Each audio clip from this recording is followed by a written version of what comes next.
د حیا کولو اثر او برکت.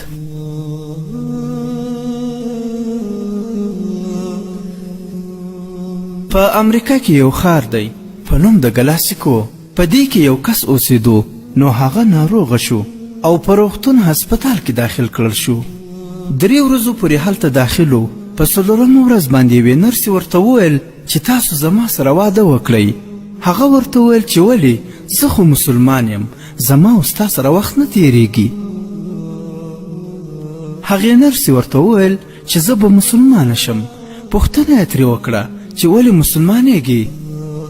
نرسې ورته وویل چې زما په هسپتال کې چې څومره هم ډاکټران دي، ما تر نن ورځ پورې یو کس هم نه دی لیدلی چې هغه د پردي ښځې نه سترګې اړولې وي، ما سوا داستانه.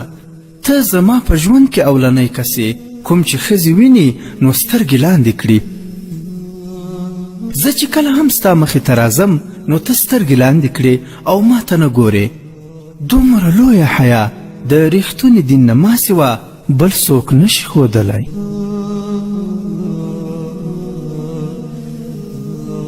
عبرت. ګرانو مسلمانانو، تاسې واورېدل چې یو مسلمان ځوان چې له حیا یې د پردي ښځې څخه خپل نظر ښکته کړی و، الله تعالی د ده له برکته یوه کافره مسلمانه کړه. او په همدې کتاب کې لیکل شوي چې هغه انګریزي مسلمانې بیا له ځان سره ډېرې نورې انګریزانې هم مسلمانانې کړې.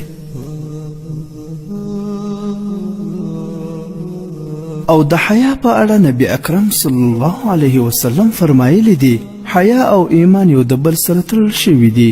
کله چې یو له منځه لاړ شي بل هم له منځه ځي.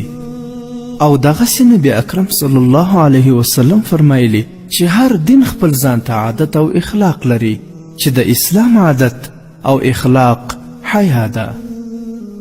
او خصوصا بیا د غیر مسلم یعنی کافرانو په هیواد کې چې مسلمانان ځوانان یا خویندې اوسي چې څومره په حیا وي هغومره اسلامي اثر لري او ښه ښکاري.